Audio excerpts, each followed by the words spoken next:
महामृत्युंजय मंत्र मृत्यु से मोक्ष की प्राप्ति के लिए प्रचलित माना जाता है।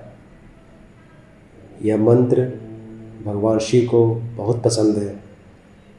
ये मंत्र ऋग्वेद का एक प्रमुख मंत्र है और भगवान शिव को समर्पित है। आज हम इस महामृत्युंजय मंत्र को 108 बार जप करके भगवान शिव को प्रसन्न करने का प्रयास करेंगे। तो आइए आंखों को बंद करते हुए भगवान शिव का ध्यान करते हुए महामृत्युंजय मंत्र का जाप करें और इसका आध्यात्मिक लाभ उठाएं। ओम त्र्यंबकं यजामहे सुगंधिं पुष्टिवर्धनम् उर्वारुकमिव बन्धनान् मृत्योर्मुक्षीयमामृतात्। ओम त्र्यंबकं यजामहे सुगंधिं पुष्टिवर्धनम् उर्वारुकमिव बन्धनान् मृत्योर्मुक्षीयमामृतात्। ओम त्र्यंबकं यजामहे सुगंधिं पुष्टिवर्धनम् उर्वारुकमिव बन्धनान् मृत्योर्मुक्षीयमामृतात्। ओम त्र्यंबकं यजामहे सुगंधिं पुष्टिवर्धनम् उर्वारुकमिव बन्धनान् मृत्योर्मुक्षीयमामृतात्। ओम त्र्यंबकं यजामहे सुगंधिं पुष्टिवर्धनम् उर्वारुकमिव बन्धनान् मृत्योर्मुक्षीयमामृतात्। ओम त्र्यंबकं यजामहे सुगंधिं पुष्टिवर्धनम् उर्वारुकमिव बन्धनान् मृत्योर्मुक्षीयमामृतात्। ओम त्र्यंबकं यजामहे सुगंधिं पुष्टिवर्धनम् उर्वारुकमिव बन्धनान् मृत्योर्मुक्षीयमामृतात्। ओम त्र्यंबकं यजामहे सुगंधिं पुष्टिवर्धनम् उर्वारुकमिव बन्धनान् मृत्योर्मुक्षीयमामृतात्। ओम त्र्यंबकं यजामहे सुगंधिं पुष्टिवर्धनम् उर्वारुकमिव बन्धनान् मृत्योर्मुक्षीयमामृतात्। ओम त्र्यंबकं यजामहे सुगंधिं पुष्टिवर्धनम् उर्वारुकमिव बन्धनान् मृत्योर्मुक्षीयमामृतात्। ओम त्र्यंबकं यजामहे सुगंधिं पुष्टिवर्धनम् उर्वारुकमिव बन्धनान् मृत्योर्मुक्षीयमामृतात्। ओम त्र्यंबकं यजामहे सुगंधिं पुष्टिवर्धनम् उर्वारुकमिव बन्धनान् मृत्योर्मुक्षीयमामृतात्। ओम त्र्यंबकं यजामहे सुगंधिं पुष्टिवर्धनम् उर्वारुकमिव बन्धनान् मृत्योर्मुक्षीयमामृतात्। ओम त्र्यंबकं यजामहे सुगंधिं पुष्टिवर्धनम् उर्वारुकमिव बन्धनान् मृत्योर्मुक्षीयमामृतात्।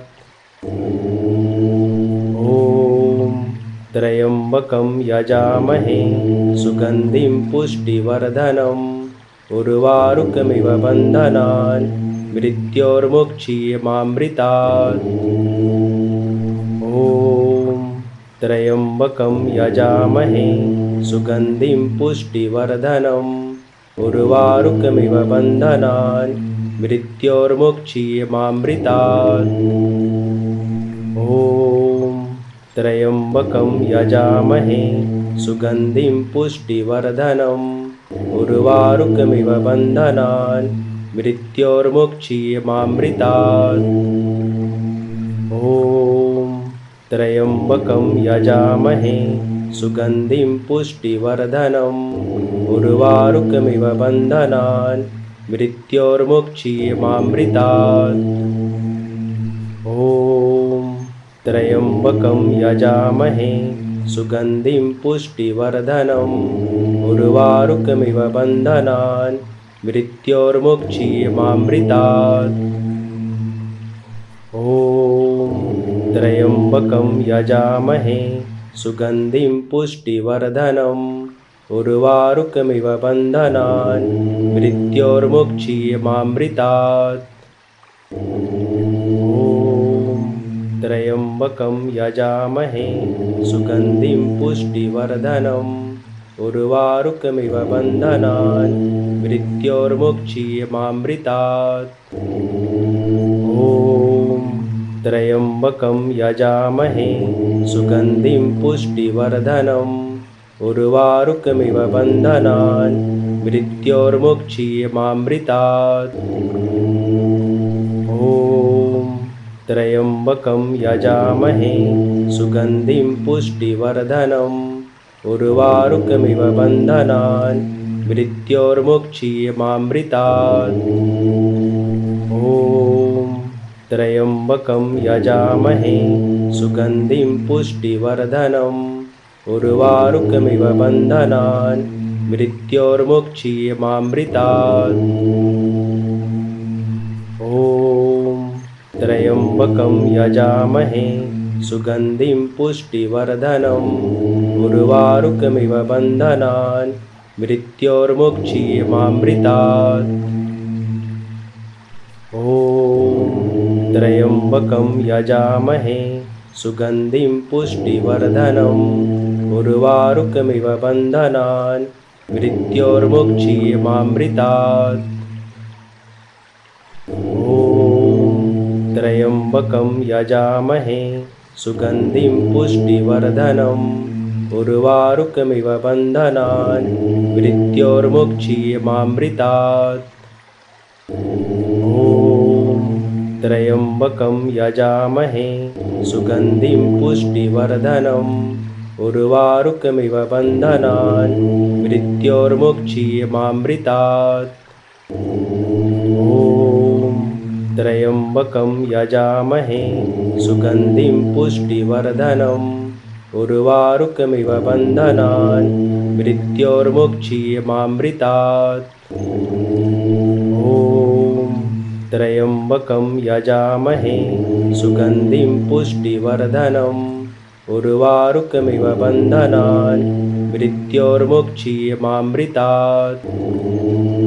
ॐ त्र्यम्बकं यजामहे सुगन्धिं पुष्टिवर्धनम् उर्वारुकमिव बन्धनान् मृत्योर्मुक्षीयमामृतात्। ॐ त्र्यम्बकं यजामहे सुगन्धिं पुष्टिवर्धनम् उर्वारुकमिव बन्धनान् मृत्योर्मुक्षीयमामृतात्। ॐ त्र्यम्बकं यजामहे सुगन्धिं पुष्टिवर्धनम् उर्वारुकमिव बन्धनान् मृत्योर्मुक्षीयमामृतात्। ॐ त्र्यम्बकं यजामहे सुगन्धिं पुष्टिवर्धनम् उर्वारुकमिव बन्धनान् मृत्योर्मुक्षीयमामृतात्। ॐ त्र्यम्बकं यजामहे सुगन्धिं पुष्टिवर्धनम् उर्वारुकमिव बन्धनान् मृत्योर्मुक्षीयमामृतात्। ॐ त्र्यम्बकं यजामहे सुगन्धिं पुष्टिवर्धनम् उर्वारुकमिव बन्धनान् मृत्योर्मुक्षीयमामृतात्। ॐ त्र्यम्बकं यजामहे सुगन्धिं पुष्टिवर्धनम् उर्वारुकमिव बन्धनान् मृत्योर्मुक्षीयमामृतात्। ॐ त्र्यम्बकं यजामहे सुगन्धिं पुष्टिवर्धनम् उर्वारुकमिव बन्धनान् मृत्योर्मुक्षीयमामृतात्। ॐ त्र्यम्बकं यजामहे सुगन्धिं पुष्टिवर्धनम् उर्वारुकमिव बन्धनान् मृत्योर्मुक्षीयमामृतात्। ॐ त्र्यम्बकं यजामहे सुगन्धिं पुष्टिवर्धनम् उर्वारुकमिव बन्धनान् मृत्योर्मुक्षीयमामृतात्। ॐ त्र्यम्बकं यजामहे सुगन्धिं पुष्टिवर्धनम् उर्वारुकमिव बन्धनान् मृत्योर्मुक्षीयमामृतात्। ॐ त्र्यम्बकं यजामहे सुगन्धिं पुष्टिवर्धनम् उर्वारुकमिव बन्धनान् मृत्योर्मुक्षीयमामृतात्। ॐ त्र्यम्बकं यजामहे सुगन्धिं पुष्टिवर्धनम् उर्वारुकमिव बन्धनान् मृत्योर्मुक्षीयमामृतात्। ॐ त्र्यम्बकं यजामहे सुगन्धिं पुष्टिवर्धनम् उर्वारुकमिव बन्धनान् मृत्योर्मुक्षीयमामृतात्। ॐ त्र्यम्बकं यजामहे सुगन्धिं पुष्टिवर्धनम् उर्वारुकमिव बन्धनान् मृत्योर्मुक्षीयमामृतात्। ॐ त्र्यम्बकं यजामहे सुगन्धिं पुष्टिवर्धनम् उर्वारुकमिव बन्धनान् मृत्योर्मुक्षीयमामृतात्। ॐ त्र्यम्बकं यजामहे सुगन्धिं पुष्टिवर्धनम् उर्वारुकमिव बन्धनान् मृत्योर्मुक्षीयमामृतात्। ॐ त्र्यम्बकं यजामहे सुगन्धिं पुष्टिवर्धनम् उर्वारुकमिव बन्धनान् मृत्योर्मुक्षीयमामृतात्। ॐ त्र्यम्बकं यजामहे सुगन्धिं पुष्टिवर्धनम् उर्वारुकमिव बन्धनान् मृत्योर्मुक्षीयमामृतात्। ॐ त्र्यम्बकं यजामहे सुगन्धिं पुष्टिवर्धनम् उर्वारुकमिव बन्धनान् मृत्योर्मुक्षीयमामृतात्। ॐ त्र्यम्बकं यजामहे सुगन्धिं पुष्टिवर्धनम् उर्वारुकमिव बन्धनान् मृत्योर्मुक्षीयमामृतात्। ॐ त्र्यम्बकं यजामहे सुगन्धिं पुष्टिवर्धनम् उर्वारुकमिव बन्धनान् मृत्योर्मुक्षीयमामृतात्। ॐ त्र्यम्बकं यजामहे सुगन्धिं पुष्टिवर्धनम् उर्वारुकमिव बन्धनान् मृत्योर्मुक्षीयमामृतात्। ॐ त्र्यम्बकं यजामहे सुगन्धिं पुष्टिवर्धनम् उर्वारुकमिव बन्धनान् मृत्योर्मुक्षीयमामृतात्। ॐ त्र्यम्बकं यजामहे सुगन्धिं पुष्टिवर्धनम् उर्वारुकमिव बन्धनान् मृत्योर्मुक्षीयमामृतात्।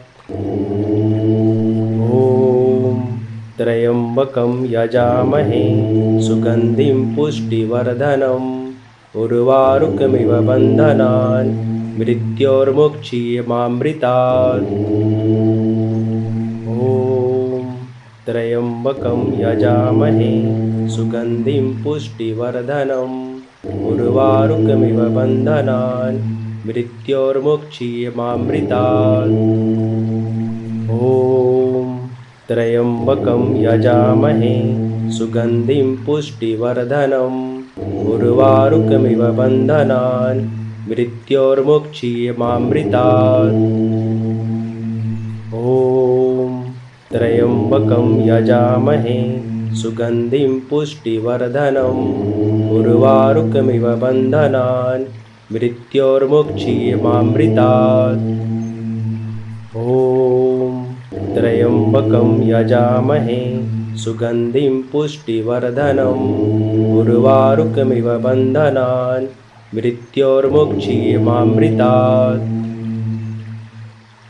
ॐ त्र्यम्बकं यजामहे सुगन्धिं पुष्टिवर्धनम् उर्वारुकमिव बन्धनान् मृत्योर्मुक्षीयमामृतात्। ॐ त्र्यम्बकं यजामहे सुगन्धिं पुष्टिवर्धनम् उर्वारुकमिव बन्धनान् मृत्योर्मुक्षीयमामृतात्। ॐ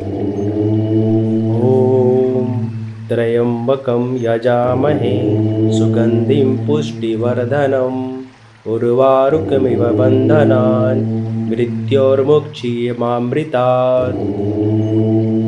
ॐ त्र्यम्बकं यजामहे सुगन्धिं पुष्टिवर्धनम् उर्वारुकमिव बन्धनान् मृत्योर्मुक्षीयमामृतात्।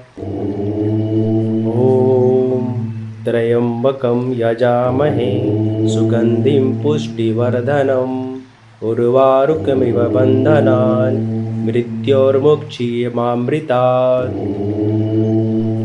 ॐ त्र्यम्बकं यजामहे सुगन्धिं पुष्टिवर्धनम् उर्वारुकमिव बन्धनान् मृत्योर्मुक्षीयमामृतात्। ॐ त्र्यम्बकं यजामहे सुगन्धिं पुष्टिवर्धनम् उर्वारुकमिव बन्धनान् मृत्योर्मुक्षीयमामृतात्। ॐ त्र्यम्बकं यजामहे सुगन्धिं पुष्टिवर्धनम् उर्वारुकमिव बन्धनान् मृत्योर्मुक्षीयमामृतात्। ॐ त्र्यम्बकं यजामहे सुगन्धिं पुष्टिवर्धनम् उर्वारुकमिव बन्धनान् मृत्योर्मुक्षीयमामृतात्। ॐ त्र्यम्बकं यजामहे सुगन्धिं पुष्टिवर्धनम् उर्वारुकमिव बन्धनान् मृत्योर्मुक्षीयमामृतात्। ॐ त्र्यम्बकं यजामहे सुगन्धिं पुष्टिवर्धनम् उर्वारुकमिव बन्धनान् मृत्योर्मुक्षीयमामृतात्। ॐ त्र्यम्बकं यजामहे सुगन्धिं पुष्टिवर्धनम् उर्वारुकमिव बन्धनान् मृत्योर्मुक्षीयमामृतात्। ॐ त्र्यम्बकं यजामहे सुगन्धिं पुष्टिवर्धनम् उर्वारुकमिव बन्धनान् मृत्योर्मुक्षीयमामृतात्। ॐ त्र्यम्बकं यजामहे सुगन्धिं पुष्टिवर्धनम् उर्वारुकमिव बन्धनान् मृत्योर्मुक्षीयमामृतात्। ॐ त्र्यम्बकं यजामहे सुगन्धिं पुष्टिवर्धनम् उर्वारुकमिव बन्धनान् मृत्योर्मुक्षीयमामृतात्। ॐ त्र्यम्बकं यजामहे सुगन्धिं पुष्टिवर्धनम् उर्वारुकमिव बन्धनान् मृत्योर्मुक्षीयमामृतात्। ॐ त्र्यम्बकं यजामहे सुगन्धिं पुष्टिवर्धनम् उर्वारुकमिव बन्धनान् मृत्योर्मुक्षीयमामृतात्। ॐ त्र्यम्बकं यजामहे सुगन्धिं पुष्टिवर्धनम् उर्वारुकमिव बन्धनान् मृत्योर्मुक्षीयमामृतात्। ॐ त्र्यम्बकं यजामहे सुगन्धिं पुष्टिवर्धनम् उर्वारुकमिव बन्धनान् मृत्योर्मुक्षीयमामृतात्। ॐ त्र्यम्बकं यजामहे सुगन्धिं पुष्टिवर्धनम् उर्वारुकमिव बन्धनान् मृत्योर्मुक्षीयमामृतात्। ॐ त्र्यम्बकं यजामहे सुगन्धिं पुष्टिवर्धनम् उर्वारुकमिव बन्धनान् मृत्योर्मुक्षीयमामृतात्। ॐ त्र्यम्बकं यजामहे सुगन्धिं पुष्टिवर्धनम् उर्वारुकमिव बन्धनान् मृत्योर्मुक्षीयमामृतात्। ॐ त्र्यम्बकं यजामहे सुगन्धिं पुष्टिवर्धनम् उर्वारुकमिव बन्धनान् मृत्योर्मुक्षीयमामृतात्। ॐ त्र्यम्बकं यजामहे सुगन्धिं पुष्टिवर्धनम् उर्वारुकमिव बन्धनान् मृत्योर्मुक्षीयमामृतात्। ॐ त्र्यम्बकं यजामहे सुगन्धिं पुष्टिवर्धनम् उर्वारुकमिव बन्धनान् मृत्योर्मुक्षीयमामृतात्। ॐ त्र्यम्बकं यजामहे सुगन्धिं पुष्टिवर्धनम् उर्वारुकमिव बन्धनान् मृत्योर्मुक्षीयमामृतात्। ॐ त्र्यम्बकं यजामहे सुगन्धिं पुष्टिवर्धनम् उर्वारुकमिव बन्धनान् मृत्योर्मुक्षीयमामृतात्। ॐ त्र्यम्बकं यजामहे सुगन्धिं पुष्टिवर्धनम् उर्वारुकमिव बन्धनान् मृत्योर्मुक्षीयमामृतात्। ॐ त्र्यम्बकं यजामहे सुगन्धिं पुष्टिवर्धनम् उर्वारुकमिव बन्धनान् मृत्योर्मुक्षीयमामृतात्। ॐ